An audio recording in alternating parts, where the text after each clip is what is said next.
La siguiente conferencia se titula Vida después de la vida y su ponente es profesor de informática, es un apasionado de los temas del misterio y desde hace varios años viene organizando uno de los congresos más importantes a nivel nacional e internacional. Este congreso se llama Vida después de la vida, se acaba de celebrar en Albacete y el objetivo, aparte de poder traernos las últimas novedades aquí a nuestra ciudad, es el de recaudar fondos para los más necesitados, sobre todo para los niños. El hecho de organizar este evento le permite estar en contacto con los más importantes investigadores de todo el mundo y eso le permite tener conocimiento de cosas que aún no nos han llegado al país. Les dejo con Rafa Campillo. Muchas gracias. Quiero agradecer a José Luis, a Fernando y a José que mantengan viva el espíritu de la Luz del Pardal, un sitio que tengo que decir que fue el lugar donde nació el Congreso Vida después de la vida.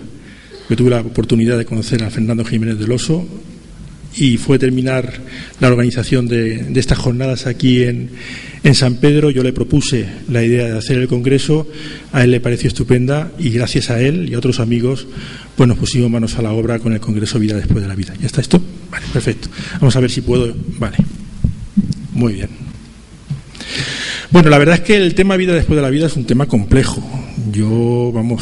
Es el tema que me gusta, claro, lógicamente, pero si nos pusiéramos a hablar de todos los aspectos que pueden aportar luz sobre esa posibilidad de que exista vida después de la vida, necesitaríamos días para poder tratar por encima casi todos ellos. Entonces yo decidí hablar de este tema centrándome en las experiencias cercanas a la muerte.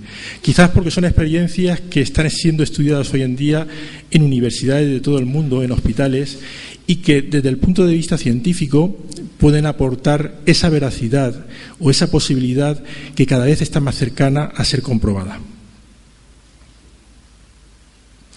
Bien, tanto la muerte como el amor son quizás los dos conceptos que a lo largo de la historia han movido a filósofos, pensadores, escritores, porque son los dos conceptos que mueven la vida. La muerte, lógicamente, está ligada a la vida. Y el hecho de preguntarse qué es lo que pasa con el cuerpo inerte cuando deja de vivir, pues te hace preguntarte, ¿existe vida después de la vida? ¿Dónde está la persona que hace un momento estaba a mi lado, sintiendo, expresando emociones y que ahora no se mueve, que está en el suelo? Esa es la primera pregunta que yo creo que el ser humano se hizo, ¿no? Si no la primera de las primeras. Casi todas las religiones nos hablan de la permanencia de una parte espiritual que perdura más allá de la muerte del cuerpo físico. Prácticamente todas las religiones. Pueden haber diferencias en el concepto, en cuanto unas pueden hablar de reencarnación, otras pueden hablar de resurrección, pero más o menos todas coinciden en lo mismo. El primer relato que existe de experiencias cercanas a la muerte es un relato que se le atribuye al filósofo griego Platón. En el libro número 10 de la República habla del mito de que era un soldado, le llamaban el armenio, que murió, entre comillas, en campo de batalla y que a los pocos días de ese fallecimiento lo llevaron a la pira funeraria para quemarlo y se salvó por los pelos porque estaba vivo. Se levantó y entonces empezó a hablar de experiencias rarísimas. Hablaba que había estado en el más allá, que había visto puertas, había visto luces, y esa es la primera experiencia cercana a la muerte que se atribuye, por lo menos la que está reflejada por escrito. Como imagino que todos vosotros sabéis, hay dos concepciones de la esencia del ser humano. Una que dice simplemente que el ser humano es lo que se ve, es un cuerpo que cuando fallece pues se acabó, no hay nada más. Y hay otra que es dualista, que piensa que el ser humano es una parte materialista, material, el cuerpo, la parte biológica, pero que tiene un componente que quizás sea el principal, que es la parte espiritual.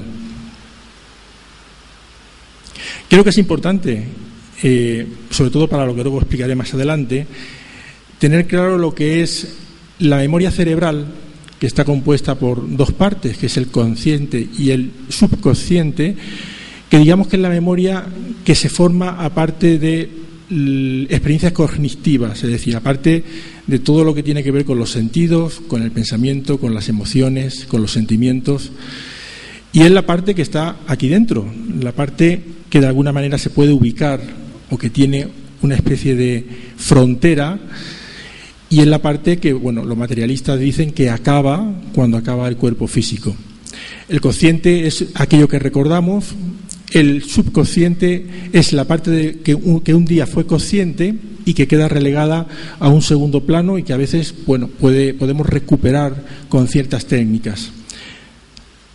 Pero hay una parte muy importante, de la cual ya se ha apuntado algo, que es la parte del inconsciente. Un inconsciente que dos personas vieron de distinta manera, pero que lo importante es que las dos, de alguna forma, reconocieron que existían. Freud decía que era un inconsciente individual, que cada persona llevaba, y Carl Jung decía que no, que era un inconsciente colectivo.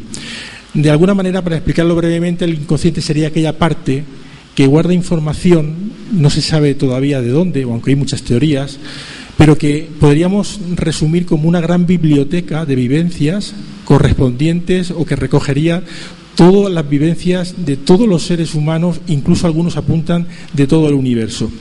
Una parte que algunos investigadores afirman que puede ser accedida desde la parte consciente utilizando ciertas técnicas de alteración de conciencia y de la cual se puede extraer una gran cantidad de información. Ahora veremos las experiencias cercanas a la muerte porque tienen mucho que ver con esto. Gráficamente podríamos decir que en el centro está la conciencia, la parte cognitiva, alrededor estaría el inconsciente personal, el que decía Freud, y por fuera estaría el inconsciente colectivo. Todo ello sería lo que configuran los niveles de la mente. Bueno, ahora vamos a empezar ya a hablar un poco de las experiencias cercanas a la muerte. Aquí he puesto, no sé si lo veréis, porque como la pantalla es un poco pequeña, pero hay una serie cronológica de investigadores que empezaron a hablar de estas experiencias y yo me voy a centrar en el primero, que para mí es el más importante, y en el último, que es el más reciente. El primer investigador que se atrevió a escribir y a hablar de las experiencias cercanas a la muerte fue el doctor Raymond Moody, en el año 1975. Este hombre había empezado a recoger experiencias de personas que en los hospitales, con encefalograma plano, eran recuperados y que luego contaban una serie de vivencias increíbles. Curiosamente, no habló de un libro que se llamaba Alucinaciones con encefalograma plano o bajo estado de encefalograma plano. Se lanzó de lleno a la piscina y le puso al libro Vida después de la vida. Os podéis imaginar en el año 1975 la que se lió con el libro de Raymond Moody. Bien, lógicamente por todos los colegas de Raymond lo pusieron de vuelta y media, de loco y demás, pero fue el pionero, el primero que se atrevió a hablar de estos temas, y ello dio lugar a que aparecieran posteriormente investigadores que fueron recogiendo casos en otros puntos del planeta. Hay un investigador muy importante que está llevando una investigación en estos momentos, que es el doctor Sam Parnia, que lleva un proyecto, una parte de un proyecto. El proyecto en concreto se llama el Proyecto Conciencia Humana. Engloba una serie de investigaciones que intentan dar volumen o dar una explicación a lo que es la conciencia humana. Dentro de ese proyecto hay un proyecto que se llama el Proyecto Adware, que es el que lleva el doctor Parnia, que lo que pretende es intentar dar una explicación a lo que son las experiencias cercanas a la muerte. Curioso, yo no sé si habéis pensado alguna vez que las experiencias cercanas a la muerte quizás sean las únicas experiencias que van en busca del investigador. Porque fijaros, en los hospitales donde se producen, en todos los hospitales del mundo, la mayoría de los médicos se ven involucrados en algo que en un principio no quieren investigar. Son los pacientes los que les cuentan en petit comité al médico: mira, me ha pasado esto, he visto esto, y a partir de ahí, casi por insistencia, algunos doctores se ponen a investigar este tipo de experiencias. Sabéis que la fenomenología paranormal tiene esa característica, que uno no la puede provocar cuando quiere, que uno no la encuentra cuando la busca. No sé si habéis oído hablar, por ahí un grupo de personas que se reúnen una vez al año para buscar una luz y todavía no la han visto. Y además se tiran toda la noche por ahí pasando frío y los tíos se empeñan todos los años en ir a buscar la luz. Pues para que veáis, lo decíamos en la comida, dice, yo he ido un montón de veces pero nada. Pues las experiencias cercanas a la muerte se repiten continuamente. Hay un porcentaje que dice que alrededor del 18% de personas que sufren paradas cardiorrespiratorias con encefalograma plano, el 18% viven este tipo de experiencias. Eso no quiere decir que todas ellas las cuenten. Bueno, Una de las características de las experiencias cercanas a la muerte es que son experiencias que se producen o se dan en todas las culturas, en todas las épocas, en cualquier tipo de edad y de sexo y en todas las ideologías o creencias religiosas. Eso es curioso porque, claro, a veces puede uno pensar, hay una sugestión detrás, unas creencias que pueden provocar que esa persona pues tenga ese tipo de experiencias o que ese tipo de visiones. Pero es que resulta que estas experiencias se dan en personas que no las buscan, personas que en ocasiones no creen en nada y ni siquiera creen en Dios y en cambio tienen las experiencias. Bueno, yo no sé si conocéis las experiencias cercanas a la muerte, yo la voy a resumir rápidamente. Hay una primera fase. Esto lo importante es que, como decía anteriormente, son experiencias que se repiten y que están monitorizadas en quirófanos, es decir, hay máquinas que miden que el cerebro está parado, que no tiene actividad cerebral. Y una de las primeras fases de esta experiencia es que la persona se desdobla, es decir, hay una parte espiritual, un espíritu, un alma, algo que sale del cuerpo y que sigue percibiendo información de todo lo que sucede alrededor. La primera información que recibe es verse a sí mismo por encima. Otra de las características importantes de este tipo de experiencia es el famoso túnel de luz. Después de verse, uno ve una luz que se acerca, una luz que le atrae. Y a veces incluso en esa luz hay alguien que le está esperando. En ocasiones ese alguien son seres conocidos por la persona que está en ese momento moribunda. O que está no moribunda porque realmente no se mueren. La duración de estas experiencias son muy variadas, van desde unos segundos hasta unas horas. Pero hay un caso importante en las experiencias que no he comentado antes. Y es que todas las personas, o en un porcentaje muy alto, las personas dicen ver los acontecimientos más importantes de la vida y no saben explicar cómo, porque estamos hablando de experiencias que pueden durar segundos. Y aquí viene la primera pregunta: ¿cómo una persona puede recorrer toda la vida en menos de un segundo? Es que es imposible. La ciencia, la ciencia ya ha empezado, sobre todo la ciencia que no quiere aceptar este tipo de experiencias como experiencias, digamos, espirituales, pues hay un montón de hipótesis. Por ejemplo, la hipótesis de la anoxia, la falta de oxígeno. Es una hipótesis que recoge como base, pues por ejemplo, acontecimientos que se han producido en pilotos de aviación, donde se produce esa falta de oxígeno, y estos pilotos relatan pues que tienen una euforia, se ponen muy contentos, algo parecido a una borrachera. Pero es curioso, hay algo que demostraría que eso no podría ser la causa de estas experiencias cercanas a la muerte, y es que las personas que viven una ECM recuerdan perfectamente todo lo que ha pasado, están totalmente lúcidos cuando están viviendo la experiencia.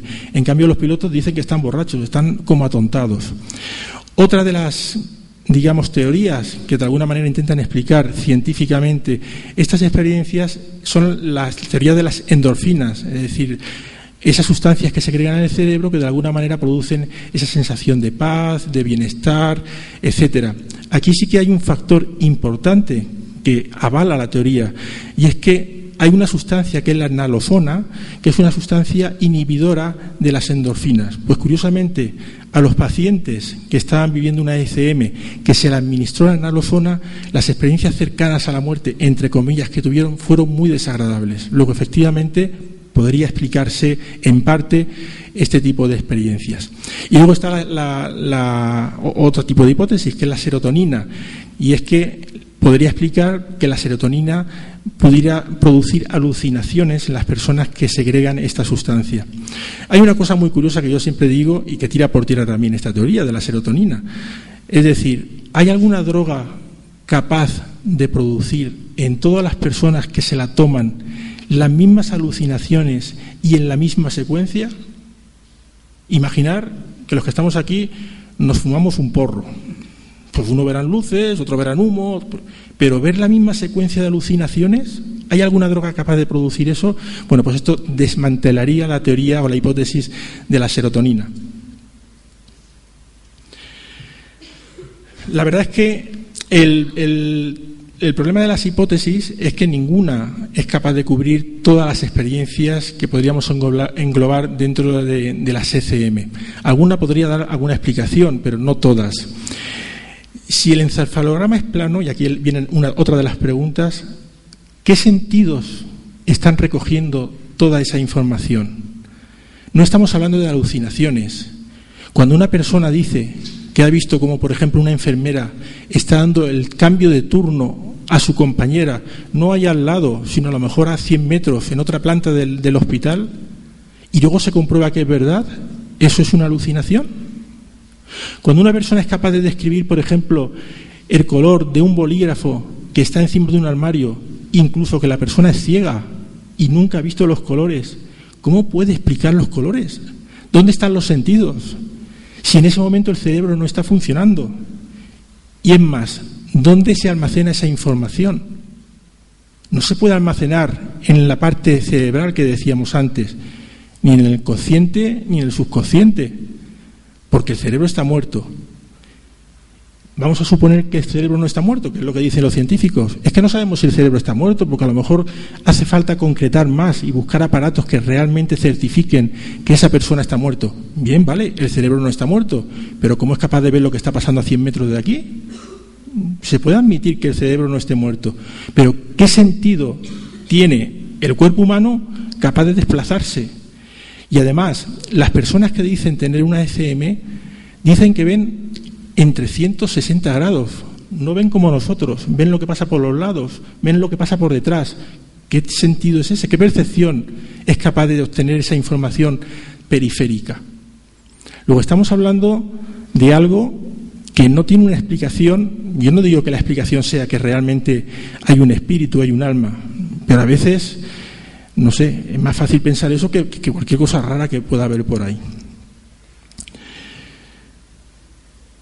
Luego hay otra hipótesis importante también, porque claro, hasta ahora estamos viendo ECMs que están ligadas a problemas de salud, problemas donde el sujeto está en trance de muerte o a punto de morir, o incluso está muerto, por lo menos el cerebro está con el encefalograma plano. Pero hay experiencias cercanas a la muerte que se producen en personas que no están en trance de muerte.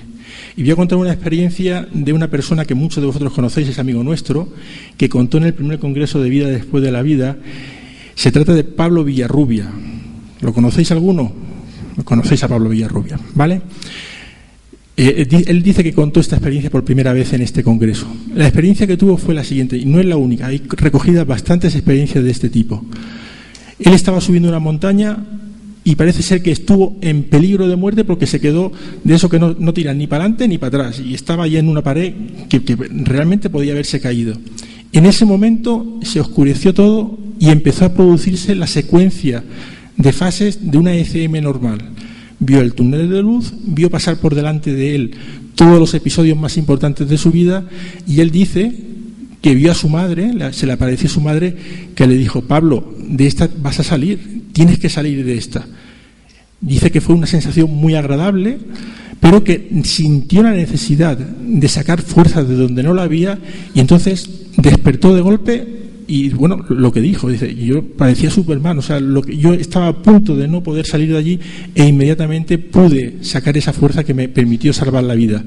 Pero no tuvo ningún accidente, no tuvo ningún problema físico, no tuvo encefalograma plano, y en cambio sí vivió una experiencia cercana a la muerte. Hay otro tipo de experiencias también que se están estudiando ahora, que ya comentaba el profesor Raymond Moody en el año 2009 en Albacete, en el Paraninfo de la Universidad, en una de las ediciones del Congreso Vida Después de la Vida, que son las experiencias cercanas a la muerte empáticas, se llama empáticas o compartidas. Son experiencias cercanas a la muerte también de personas que acompañan a los moribundos. Y es curioso porque esas personas tampoco están enfermas. El cerebro le funciona perfectamente. En ocasiones son médicos del hospital o familiares que acompañan al moribundo. Y en cambio también están viendo algunas de las secuencias que el moribundo está viviendo. Lógicamente ven personas pero no las reconocen. Luego cuando hablan con la persona que revive, pues dice: es que esta persona era mi abuela o era mi padre o mi hermano, etcétera. Luego, ¿qué tipo de experiencias están teniendo estas personas que de alguna manera están demostrando que hay una parte espiritual o hay una parte que no? Aquí ya no estamos hablando de una persona que está segregando endorfinas, ni muchísimo menos, una persona totalmente sana. Yo ahora, claro, después de entender todo esto y ver todo esto, recuerdo que una tía mía me decía: Rafa, mira, cuando se murió la tía no sé qué, otra tía, Dice, yo recuerdo que estaba en el hospital, en la casa, en la habitación, y apareció una luz muy grande que iluminó toda la casa. Claro, yo dije, pues nada, no está bien, porque yo qué sé, se quedaría durmiendo y a lo mejor luego se despertó. Pero ahora lo entiendo también, no sé, posiblemente podría haber sido también una experiencia cercana a la muerte compartida.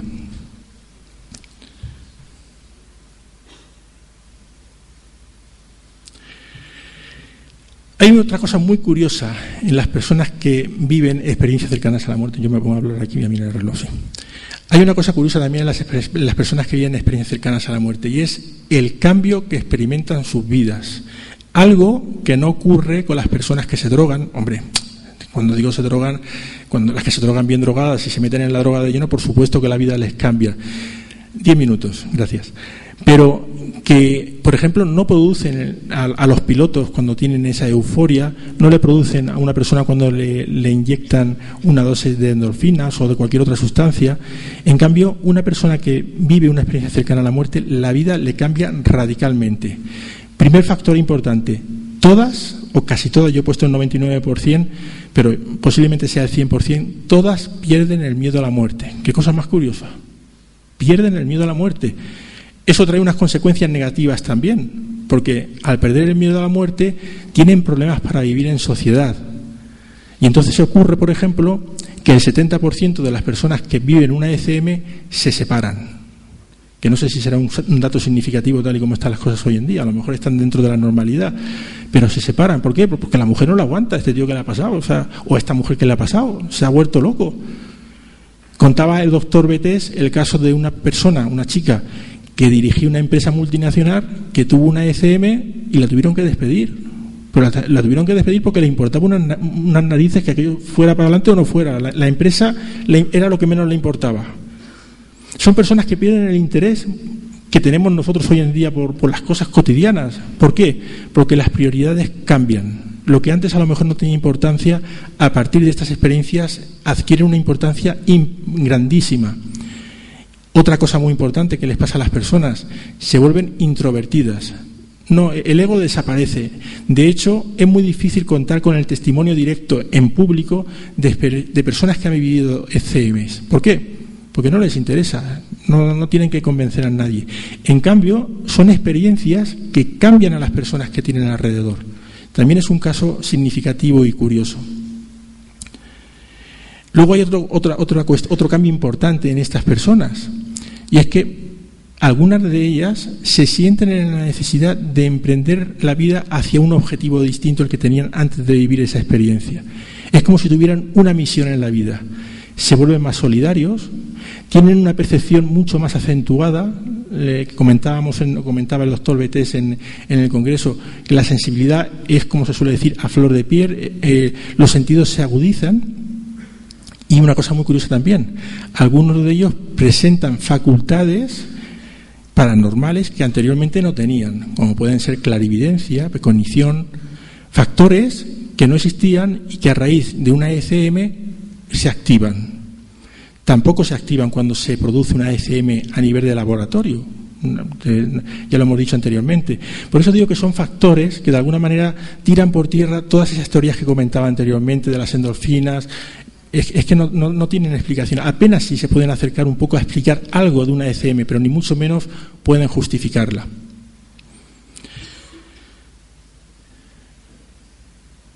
Hay un caso, sí, estaba leyendo, hay un caso que conozco de Valencia, porque también es curioso el tema. Algunas personas que tienen ECM de pequeñas, cuando llegan a edad adulta, a edad avanzada, recuerdan la ECM exactamente igual como si hubiera ocurrido el día anterior. Y conozco el caso de una chica valenciana que sufrió una experiencia cercana a la muerte a los 4 años. Ahora lidera o dirige un grupo de duelo que ayuda a las personas que pierden familiares para ayudarles a entender la muerte, y tiene ese objetivo desde que era pequeña, que tenía que ayudar a los demás. Las personas que viven una ECM, otra de las características es que no pueden explicar la vivencia que han tenido. Es como si intentáramos medir la capacidad del océano con una regla del colegio. de estas pequeñas. Son cosas que no cuadran. Son tantísimas la cantidad de información que entra en el cerebro que con palabras no se puede explicar. No sé si me va a dar tiempo, no sé si saltarme esto, porque sí me interesa explicar una cosa que me dijo el doctor Raymond Moody sobre este caso, que está investigando ahora y no quiero dejármela en el tintero. La voy a comentar. El doctor Raymond Moody es un matemático que estudia mucho los sistemas de lógica. Ha inventado varios sistemas de lógica. Él dice que uno de los problemas que tiene hoy en día la investigación de las experiencias cercanas a la muerte es precisamente lo que estaba diciendo, la imposibilidad de poder explicar algo que es trascendental, algo que se sale del espacio y del tiempo que nosotros conocemos. Por ejemplo, el poder visionar como diapositivas toda la vida en milésimas de segundo. No cabe. Entonces, cuando una persona vuelve de este tipo de experiencias, no saben explicarlo, no saben cómo explicarlo. El doctor Moody decía que ha encontrado un sistema de lógica que permite explicar esto y está convencido que es cuestión de pocos años en que las experiencias cercanas a la muerte se puedan englobar como experiencias reales que podrían demostrar que hay vida después de la vida.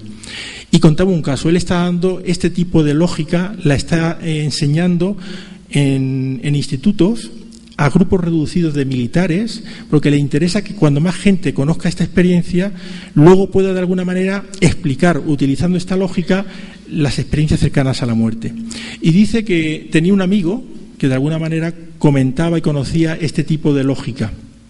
Y dando una clase de este tipo de lógica, no recuerdo en qué ciudad, lo comentaba él, estaba la mujer de este amigo que había fallecido. Estaba en el palco con otras personas que estaban de alguna manera intentando aprender esta lógica. Y cuando estaba explicando se dio cuenta que la mujer estaba llorando. Y cuando terminó la conferencia le dijo, oye, ¿por qué has llorado? Porque dice, es que cuando mi marido murió, mi marido que era tu amigo, me dio una serie de notas que yo no entendía para nada. Y ahora cuando estás explicando la lógica que vas a utilizar o que nos estás intentando enseñar, estoy entendiendo todo lo que me estaba explicando que le estaba sucediendo cuando estaba en trance de muerte. Y yo creo que la clave está ahí, está en encontrar métodos, fórmulas que permitan explicar algo que actualmente, con los parámetros actuales, se nos van de las manos, porque estamos hablando de algo de tipo trascendental. Termino ya, ¿no? Me quedan ya 5 minuticos. Bueno, pues en este momento el doctor Samparnia, como decía anteriormente, está con el proyecto AWARE. Este proyecto empezó en el año 2008 y es curioso porque en un principio se planteó para que durase 4 años y que los resultados salieran a la luz a cabo de esos 4 años. Es decir, toca en este año que nos encontramos, en el 2012. En cambio, se sabe muy poco de los resultados. Empezó estudiándose en varios hospitales de Europa, luego se añadieron varios hospitales de Estados Unidos, en total unos 80, y ahora se están añadiendo más países que quieren incorporar esos estudios para intentar demostrar que esas experiencias cercanas a la muerte existen. Se sabe, se ha filtrado. Bueno, hay varios tipos de experiencia. Una de ellas es muy sencilla. Se coloca encima de la cama de un quirófano una imagen boca arriba. Desde abajo no se ve, tendrías que subirte una escalera para verla. Porque supuestamente las experiencias que cuentan las personas que viven en una ECM es que se despegan del cuerpo y desde arriba pueden ver lo que hay abajo. Se podría demostrar que realmente es así si ese alma, ese espíritu sube y ve la imagen y luego describe que la imagen está ahí. Sería una forma de demostrar que efectivamente hay un desdoblamiento del cuerpo.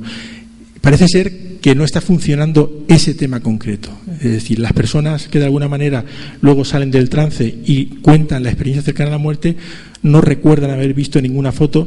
Quizás, como decía el doctor Bretes en el Congreso, claro, tienen cosas más importantes que pensar en ese momento cuando están viviendo una experiencia trascendental que ponerse a mirar fotografías si están colgadas en el techo o no. Pero es curioso que a la altura que estamos ya, que tenían que haber salido los resultados, es muy curioso que en lugar de aparecer resultados se sigan sumando hospitales a la investigación de las ECM del proyecto AWARE. No sé, es como si, a mí me da la sensación como si nos fueran a dar una noticia muy grande y estuvieran intentando recabar más información, porque claro, como dice, cuando más seamos, menos se van a meter con nosotros. Tienen que estar a punto. Yo creo que ya este año, a la altura que estamos del año 2012, no creo que den el resultado de la investigación, pero posiblemente el año que viene sí. Y ya para terminar, ahora sí, pongo una imagen de un fotograma que, bueno, que para mí es una película que tiene que ver bastante con la realidad, entre comillas, de una experiencia cercana a la muerte, de lo que es el mundo del más allá, etcétera. Y termino también con un proverbio chino que me he inventado yo, que dice: el paso de los años está demostrando que la palabra transcomunicación no tiene sentido si no se conjuga con la palabra trascendencia. Pasan los años, se hace mucha psicofonía, se investiga mucho de la transcomunicación, pero no se saca ninguna conclusión. Yo creo que para empezar a entender lo que es la transcomunicación, habría que empezar a entender lo que es la trascendencia del cuerpo, del espíritu, y a lo mejor encontraríamos una explicación. Muchísimas gracias por vuestra atención y bueno, espero encontraros el año que viene por aquí. Muchas gracias.